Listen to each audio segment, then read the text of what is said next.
Bulletin में खुशामदीद। सबसे पहले बात करते हैं सुप्रीम कोर्ट में अरशद शरीफ अज खुद नोटिस की समाअत के हवाले से। अदालत ने हुकूमत की तश्कील करदा जॉइंट इन्वेस्टिगेशन टीम पर अदम एतमाद का इजहार कर दिया है और कहा है कि GIT में ऐसे अफसरान शामिल करें जो मामला फहम और दूसरे ममालिक से शवाहिद लाने के माहिर हों।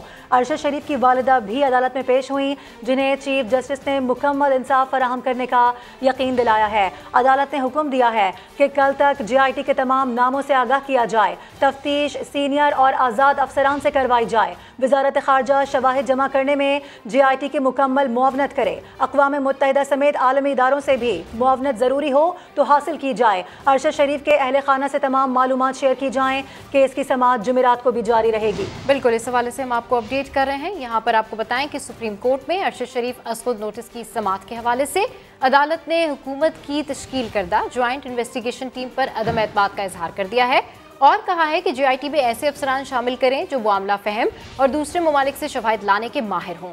अरशद शरीफ की वालिदा भी अदालत में पेश हुई, जिन्हें चीफ जस्टिस ने मुकम्मल इंसाफ फराहम करने का यकीन दिलाया। अदालत ने हुक्म दिया कि कल तक GIT के तमाम नामों से आगाह किया जाए, तफ्तीश सीनियर और आज़ाद अफसरान से कराई जाए। वजारत खारजा शवाहिद जमा करने में GIT की मुकम्मल मुआवनत करे। और दूसरी तरफ अरशद शरीफ के कत्ल से मुतालिक फैक्ट फाइंडिंग कमेटी की रिपोर्ट भी सुप्रीम कोर्ट में जमा करवा दी गई है, जिसमें अरशद शरीफ की मौत को गलत शनाख्त का नतीजा नहीं बल्कि बाकायदा कत्ल करार दिया गया है। रिपोर्ट में बताया गया है कि कत्ल से पहले अरशद शरीफ को तशद्दुद का निशाना भी बनाया गया। पाकिस्तान और कीनिया की पोस्टमार्टम रिपोर्ट में भी तजाद है। रिपोर्ट में कत्ल का मुकदमा FIA के इंसदाद दहशतगर्दी विंग में दर्ज करने की सिफारिश भी कर दी गई है। तफसीलात इस्लामाबाद से जुल्करनैन इकबाल की रिपोर्ट में देखिए। अरशद शरीफ कत्ल केस में फैक्ट फाइंडिंग कमेटी की 592 सफ़ात पर मबनी रिपोर्ट मंजर-ए-आम पर आ गई। रिपोर्ट के मुताबिक अरशद शरीफ के गलती से कत्ल पर कीनिया पुलिस का मौक़िफ़ तज़ादात से भरपूर है। मामला गलत शनाख्त का नहीं, बाकायदा कत्ल है। इससे पहले इन्हें तशद्दुद का निशाना भी बनाया गया। रिपोर्ट के मुताबिक अरशद शरीफ को गोली चलती गाड़ी में नहीं लगी, गाड़ी के अंदर से या बिल्कुल करीब से गोली मारी गई। पाकिस्तान और कीनिया की पोस्टमार्टम रिपोर्ट के तजाद का भी जिक्र किया गया।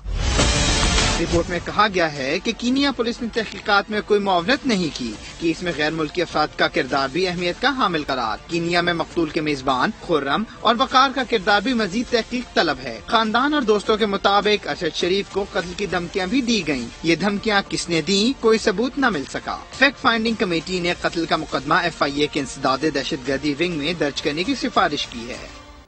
सदर मुमलिकत डॉक्टर आरिफ अलवी और वज़ीर ख़ज़ाना इसाक डार के दरमियान अहम मुलाकात हुई है। दोनों रहनुमाओं के दरमियान PTI के जल्द इंतखाबात के मुतालबे और हुकूमती इत्तेहादियों के नुक्ते नज़र पर गुफ्तगू की गई। सदर मुमलिकत और वज़ीर ख़ज़ाना के दरमियान मुलाकात 20 मिनट तक जारी रही। मुलाकात में PDM और PTI के मुतवक्का मुज़ाकरात पर भी बातचीत हुई। सदर आरिफ अलवी से इसाक डार की 2 मुलाकातें पहले भी हो चुकी हैं। सदर मुमलिकत से आज चेयरमैन सेनेट सादिक संजरानी भी मुलाकात करेंगे। मुलाकात में पार्लिमानी उमूर और कौमी मामलात पर तबादला ख्याल किया जाएगा। बड़ी खबर आ रही है। पंजाब की सियासत में जल्द बड़े ब्रेक थ्रू का इम्कान जाहिर किया जा रहा है। आपको बताएं कि वज़ीर आज़म शहबाज शरीफ और चौधरी परवेज़ इलाही की मुलाकात के लिए कोशिशें तेज़ कर दी गई हैं। मुलाकात के लिए अहम शख्सियत ने पैगाम पहुंचा दिया है। वक्त और जगह का तयन इस हवाले से किया जा रहा है। नुमाइंदा खुसूसी आसिम नसीर हमारे साथ मौजूद है। आसिम, बड़ी खबर है। हाँ जी बिल्कुल, पंजाब में जहाँ पर पाकिस्तान तहरीक इंसाफ की तरफ से कहा गया था कि असम्बलियों को तहलील करना है, उसके साथ ही बड़ी जो है पेशरफ शुरू हुई थी PDM की तरफ से। और अब इस वक्त जो सबसे बड़ी डेवलपमेंट जो कि हम ये कह सकते हैं कि पंजाब की सियासत का रुख मुतय्यन करेगी, वो होने जा रही है। और हमारे ज़राए हमें कंफर्म कर रहे हैं कि वज़ीर आज़म शहबाज शरीफ और वज़ीर आला पंजाब परवेज़ इलाही के दरमियान मुलाकात के लिए कोशिशें न सिर्फ तेज कर दी गई हैं, बल्कि एक अहम शख्सियत की तरफ से तो पैगाम पहुंचाया गया है चौधरी परवेज़ इलाही को भी कि जल्द इस हवाले से मुलाकात की जाए। और उसमें जो मुलाकात के लिए इस मुलाकात को एक सरकारी अमूर की सरअंजाम दही के तौर पर देखा जा रहा है, उसे रखा जा रहा है इसके शेड्यूल में।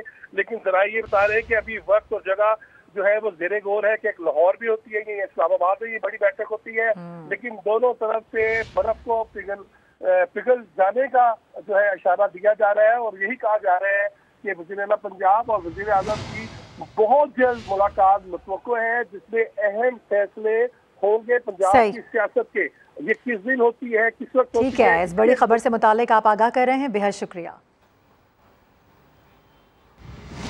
अगर कभी ईवीएम की मुखालफत की हो तो साबित किया जाए, चीफ इलेक्शन कमिश्नर का तनकीद करने वालों को चैलेंज।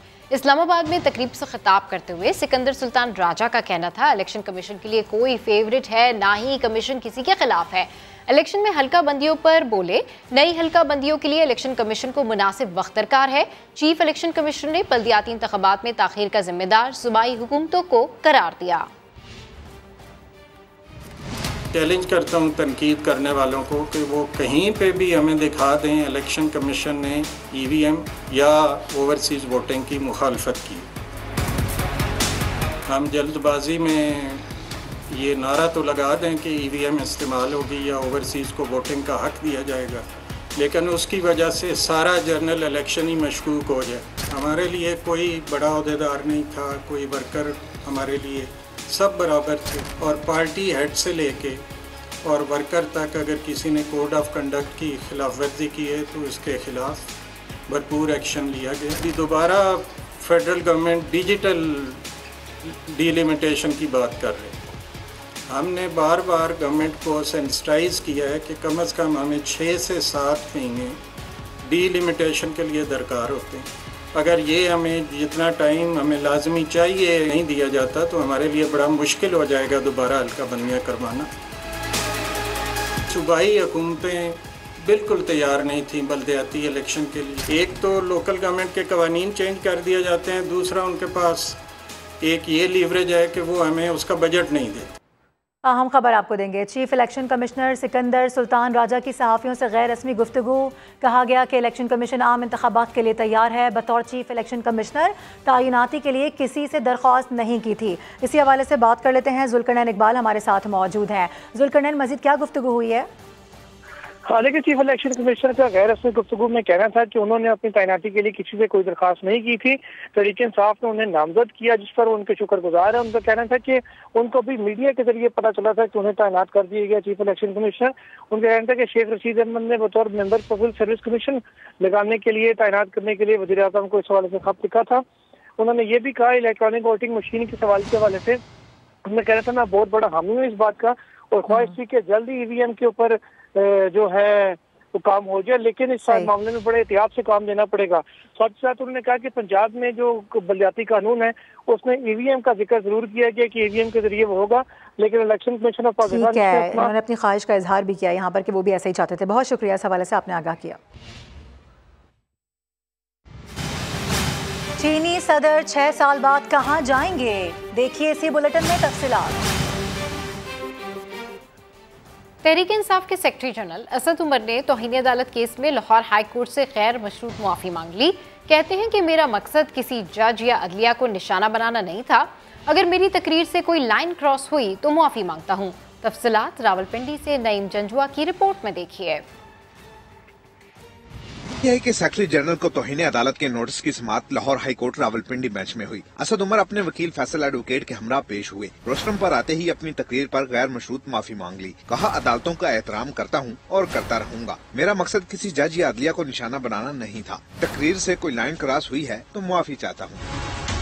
अदालत ने रिमार्क्स दिए, अदालतों ने आपको लॉन्ग मार्च की इजाजत दी और आपने इन्हीं अदालतों पर इल्जामात लगाए। मसला तौहीन अदालत का नहीं, इदारों और उनकी शख्सियात के ऊपर इल्जामात का है। असद उमर बोले, उनकी तकरीर में किसी जज का नाम नहीं था। मुल्क के अंदर बदतरीन फस्तायत हो रही है तो उसके खिलाफ हमने आवाज उठा के अपील अदलिया से ही करनी है और वही हमने अपील की। जस्टिस जवाद हसन ने जवाब दिया, अदालत के पास आपका वीडियो बयान मौजूद है, आपको भी मालूम है आपने क्या कहा। गैर मशरूत माफी पर अदालत ने असद उमर को जारी तौहीन अदालत केस निपटा दिया।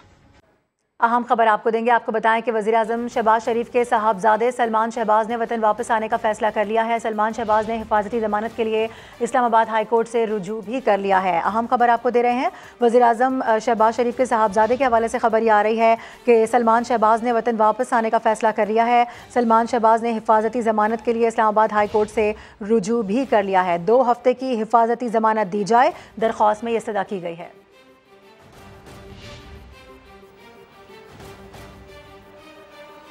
आज की एक और अहम खबर ये भी है कि 6 साल के बाद चीन के सदर शी जिनपिंग का आज से 3 रोज़ा दौरा सऊदी अरब होने जा रहा है। 29 अरब डॉलर के मुआहदों पर दस्तखत भी हो सकते हैं। चीनी सदर दौरा ऐसे वक्त में करने जा रहे हैं कि जब वाशिंगटन और रियाद के दरमियान ताल्लुकात नाजुक सूरत हाल से गुजर रहे हैं। चीन अरब इजलास में मशरिक़ी वस्ता और शुमाली अफ्रीका के सरबराहान भी शिरकत कर रहे हैं।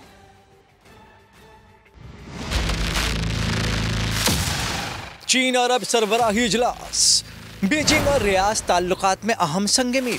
सऊदी फरमारवा शाह सलमान बिन अब्दुल अजीज की दावत पर चीनी सदर शी जिनपिंग 3 रोज के दौरे पर आज रियाद पहुंच रहे हैं। इस दौरे में दोनों मुल्कों के दरमियान 110 अरब रियाल तकरीबन 29 अरब डॉलर के मुआहिदों पर दस्तखत मुतवक्के हैं। चीनी सदर का दौरा 9 दिसंबर तक जारी रहेगा।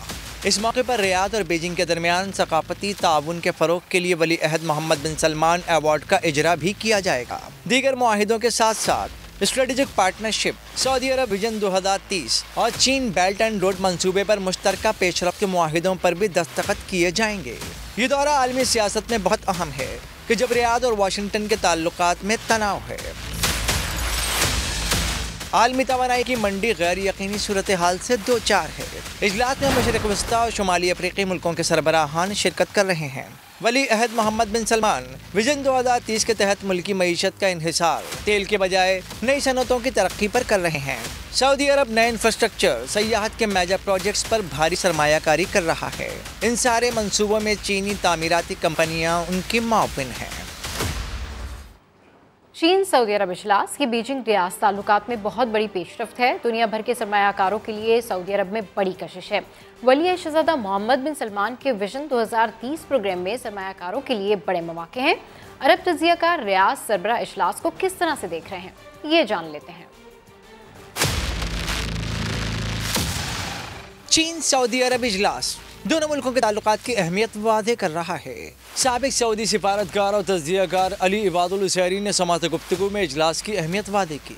Visit is very important and it certainly reflects the importance of the relationship between Saudi Arabia and China, and also it all reflects that the kingdom is leading economically, leading country and economic and political affairs. Ali Ibadul Husaini ने बताया कि Riyadh और Beijing के दरमियान कई शोबों में अहम मुआहिदे होने जा रहे हैं। There will be 20 agreements and many different fields between the Saudi leadership and the Chinese leadership, and that's why we see, so many activities, positive activities. उन्होंने कहा कि वली अहद मोहम्मद बिन सलमान के विजन पर जो तब्दीली आ रही है उसमें आलमी सरमायाकारों के लिए बड़ी कशिश है। ये इजलास एक बहुत अहम पेशरफ्त है। अखबार अल शर्क़ुल औसत के तज्जियाकार सुमैर अताउल्लाह ने कहा कि ऐसा कभी नहीं हुआ कि किसी मुल्क के सरबराह के अहम दौरे पर आम सरबराही इजलास बुलाया जाए। सऊदी अरब ने चीनी सदर शी जिनपिंग के दौरे पर इजलास बुलाया है। वाशिंगटन के लिए ये नाकाबिल यकीन है और मॉस्को के लिए हैरान कुन। अखबार अल कुद्सुल अरबी के इब्राहिम नवाल लिखते हैं, सऊदी अरब मशरिक़ वस्ता के लिए चीन का गेटवे है। ये इजलास दोनों मुल्कों के ताल्लुकात बुलंदी पर ले जाएगा। और अखबार अल रियाज के नवाल अल जब्र का तज्जिया है कि मशरिक़ वस्ता तेल के बाद की तरक्याती सरगर्मियाँ तश्कील दे रहा है और ये इजलास इस सिलसिले में अहम संग मील है। सेंटोरस मॉल के मालकान CDA के इक़दामात को वफाकी हुकूमत की इंतकामी कार्रवाइयाँ करार देते नहीं थक रहे, लेकिन इन इल्ज़ामात में कितनी हकीकत है ये जानते हैं इस रिपोर्ट में। किसी प्रेशर में आके ना आपके सेंटोरस मॉल के लिए ना ताज रेजिडेंशिया के लिए कोई गैर कानूनी NOC जारी नहीं करेंगे। वजीर आजम के मामले खसूसी का 2 टोक ऐलान है गैर कानूनी इकदाम के खिलाफ, लेकिन सेंटोरस मॉल के मालकान गुज़िश्ता हफ्ते जारी नोटिस को इंतकामी कार्रवाई करार देकर क्या हकीकत छुपा रहे हैं वो भी जान लें। ये 2 दिसंबर का नोटिस है। उसके बाद अगला नोटिस आपको जाता है 25/10/2019 में। 2019 में हमारी गवर्नमेंट तो नहीं थी। तीसरा नोटिस जाता है जनाब 28/12/2020, ये भी हुकूमत इमरान खान की थी। 31/3/2021 को एक और नोटिस किया है, ये भी इमरान खान का बिल्कुल हुकूमत खत्म होने वाली थी उस दौरान था। फिर एक नोटिस गया है 23/11/2022 को। ये नोटिस हैं क्यों? मामला 2008 से शुरू होता है। जनवरी 2008 में मंजूर शुदा बिल्डिंग प्लान से ही तजाविज नहीं किया गया, बल्कि 2012 में CDA की इजाजत और कंप्लीशन सर्टिफिकेट के बगैर ही बिल्डिंग का कब्जा मुद्दत से 3 माह पहले ले लिया गया। अकाउंटेंट जनरल ऑफ पाकिस्तान की 2015-16 की ऑडिट रिपोर्ट के मुताबिक माल CDA की इजाजत के बगैर चलाया जा रहा है। 10 अरब रुपए की 40 कनाल अराजी पर पार्किंग एरिया की तजावजात कायम की गयी। 3000 मुरब्बा गज अराजी इस्तेमाल करके CDA को मजीद 8 करोड़ 47 लाख रुपए का नुकसान पहुंचाया गया। बिल्डिंग प्लान भी गैर कानूनी तौर पर तब्दील किया गया। 17 मार्च 2017 को सेंटोरस को जारी नोटिस और आयत जुर्माने से मुतल्लिक सेनेट की कायमा कमेटी बराए काबीना सेक्रेटेरिएट को तहरीरी तौर पर बताया गया। अप्रैल 2017 में मंजूर शुदा बिल्डिंग प्लान में तब्दीली CDA ने मुस्तरद कर दी। नवंबर 2017 में CDA ने शदीद मज़ाहमत के बावजूद बड़ा ऑपरेशन करके सेंटोरस से 20 अरब रुपए मालियत की 15 एकड़ अराजी वागुजार करवाई। अक्टूबर 2022 में होने वाली आतिशज़दगी की इब्तदाई तहकीकाती रिपोर्ट में साफ कहा गया कि सेंटोरस के पास NOC नहीं। बिल्डिंग बाइलाज की संगीन खिलाफ वर्जियाँ भी की गई हैं। इमारत में ना तो CDA एक्ट के मुताबिक फायर एंड सेफ्टी सिस्टम है, न ही बिल्डिंग कोड ऑफ पाकिस्तान के मुताबिक NOC। जिली इंतजामिया के 12 नोटिस के बावजूद फायर एंड सेफ्टी का NOC तक हासिल न किया गया, जिससे कीमती जिंदगियां दाव पर लगाई जा रही हैं। खुदा न खास्ता किसी कीमती जान का वहाँ पे नुकसान हो जाता, कौन जिम्मेदार था? जो आग लगी है इसका जिम्मेदार क्या CDA है? इसका जिम्मेदार क्या वफाकी हुकूमत है? लोग अपने छोटे छोटे बच्चों के साथ तफरी के लिए उस मॉल में जाते हैं। हकायक को देखते हुए तो इंतकामी कार्रवाइयों के इल्जामात पर यही कहा जा सकता है कि उल्टा चोर कोतवाल को डांटे, वो भी धौंस जमा के। और इसी मामले पर सीनियर तज्जियाकार आदिल गिलानी कहते हैं कि इस्लामाबाद के सेंटोरस शॉपिंग मॉल में कानून की बेशुमार खिलाफ वर्जियां की गई हैं, लेकिन आज तक कोई केस नहीं बनाया गया। आजम सवाती ने 2017 में आवाज़ उठाई थी, लेकिन अब उन्हीं की जमात की हिमायत से शॉपिंग मॉल के ओनर आज़ाद कश्मीर की वजारत उज़्मा के ओहदे पर फाइज हैं। रोल मॉडल है, इसको उठाना चाहिए। आजम सवाती ने ये 2017 के अंदर क्वेश्चन उठाया था, इसके ऊपर एक्शन ले। आज उसी की पार्टी का ये मेन बंदा है जिसका ओनर है और आज़ाद कश्मीर का प्राइम मिनिस्टर है। तो ये सारे के सारे पहले उनको ब्लैकमेल करते हैं असेंबली में आके, उसके बाद जो है वो ज्वाइन कर लेते हैं पार्टी को और इलेक्शन जीत जाते हैं। ये हुकूमतों को ख़रीद लेते हैं और हुकूमत से अपने मतलब के फैसले कराते हैं, कोर्ट को फैसले अपने मतलब से कराते हैं, एजेंसी से। इसके ऊपर कोई आज तक करप्शन का केस ही नहीं हुआ है। इस स्मोक पर काबू पाने के इक़दामात, लाहौर के तमाम स्कूल और निजी इदारे जुमे और हफ्ते को बंद रहेंगे। लाहौर हाई कोर्ट ने नोटिफिकेशन को फौरी तौर पर लागू करने की हिदायत कर दी है। लाहौर से रिपोर्ट कर रहे हैं अरशद अली।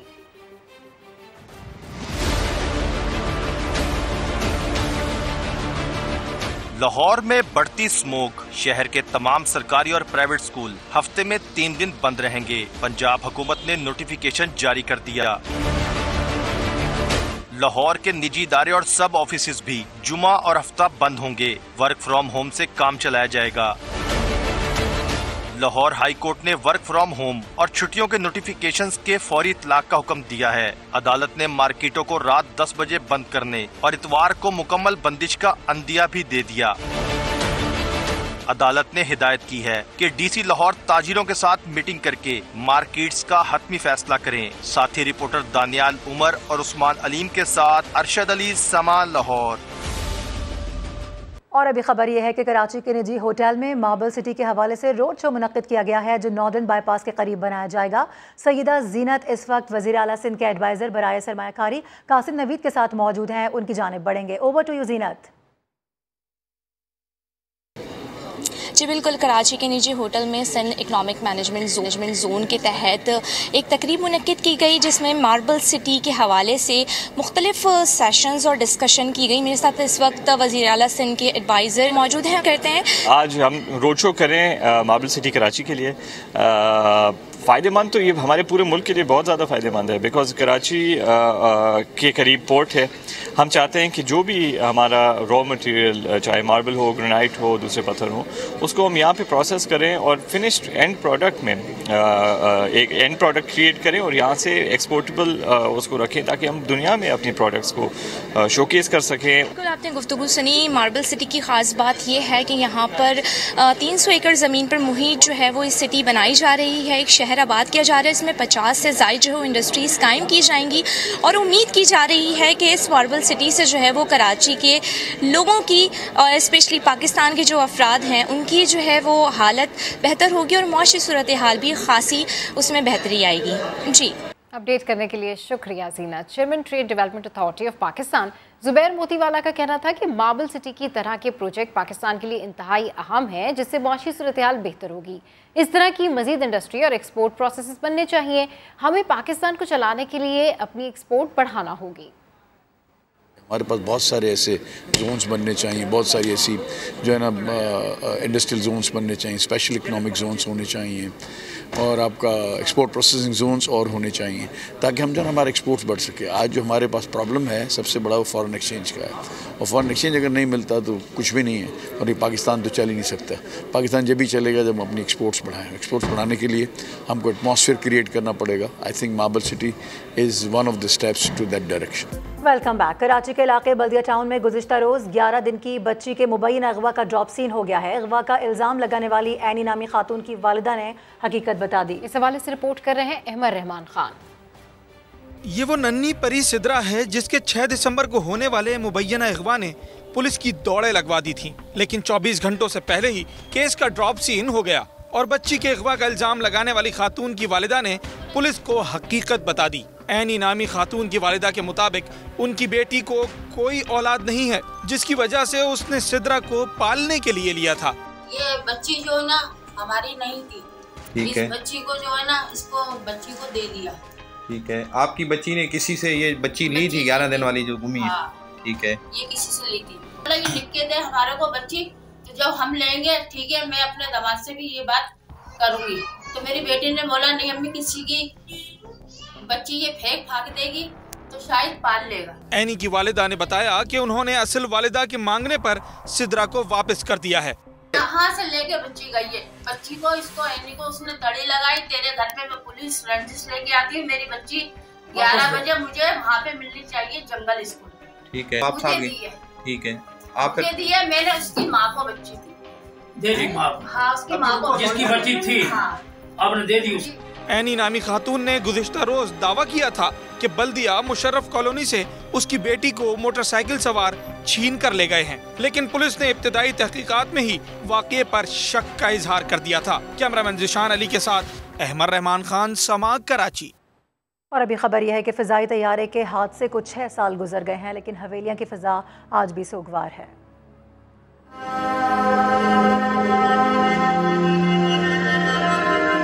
सानिया हवेलियां को 6 बरस बीत गए।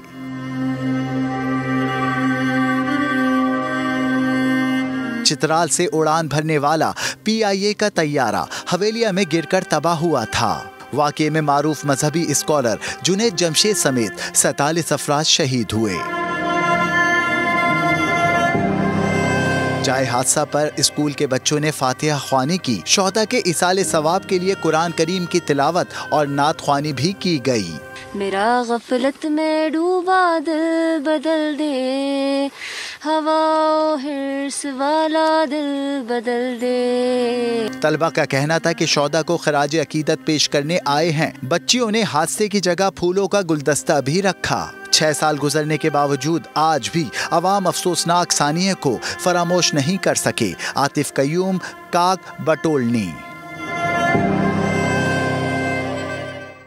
फीफा वर्ल्ड कप में स्पेन के खिलाफ बड़ी कामयाबी पर टीम होटल के बाहर मराकश की टीम का जबरदस्त इस्तकबाल हुआ। खिलाड़ियों ने रक्स किया। कतर से शुरू होने वाला जश्न दुनिया भर में फैल गया। लंदन, अमरीका, हॉलैंड समेत मुतादिद ममालिक में मराकश के परस्तारों ने जश्न मनाया। फीफा वर्ल्ड कप में मराकश की तारीखी कामयाबी और उसके बाद शानदार लम्हा। पेनल्टी पर फैसला कुल गोल करने वाले अशरफ हकीमी वालदा के पास पहुंचे तो उन्होंने खूब प्यार किया। मराकश की टीम होटल पहुंची तो हुआ शानदार इस्तकबाल। खिलाड़ियों ने रिवायती रक्स करके माहौल को गरमा दिया। होटल के अंदर भी मराकश के झंडों की बहार स्टाफ ने जबरदस्त अंदाज में वेलकम किया। कतर से शुरू होने वाला जश्न दुनिया भर में फैल गया। मराकश में परस्तार सड़कों पर निकल आए, झूमते गाते खुशी मनाते रहे। खेलों के मैदान से खबर है, ICC ने टेस्ट क्रिकेट की नई रैंकिंग जारी कर दी है। ऑस्ट्रेलिया के मानस लिबुशन पहले नंबर पर आ गए हैं, जबकि बाबर आजम की 1 दर्जा तरक्की के बाद तीसरी पोजीशन है। अब्दुल्ला शफीक की 5 दर्जा तरक्की। टॉप 10 बॉलर्स में कोई पाकिस्तानी शामिल नहीं है। शाहीन आफरीदी की तनज़ुली हो गई। वेस्ट इंडीज के खिलाफ पहले टेस्ट मैच में 1 सेंचुरी और 1 डबल सेंचुरी का इनाम। ऑस्ट्रेलिया के मार्नस लेबोशेन बैटर्स में पहले नंबर पर आ गए। जो रूट से पहली पोजीशन छीन ली। स्टीव स्मिथ की भी दूसरी पोजीशन। कौमी कप्तान बाबर आजम का तीसरा नंबर। जो रूट को चौथे नंबर पर जाना पड़ा।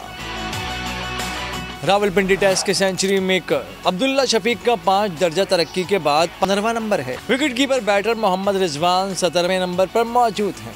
बॉलर्स में ऑस्ट्रेलिया के पैट कमिंस सरे पेरिस। भारत के रवि अश्विन का दूसरा नंबर बरकरार। English fast bowler James Anderson की 2 दर्जा तरक्की के बाद तीसरी पोजीशन है। इंजरी के बाद टेस्ट सीरीज न खेलने वाले शाहीन शाह आफरीदी 2 दर्जा तनज़ुली के बाद 5वें नंबर पर चले गए।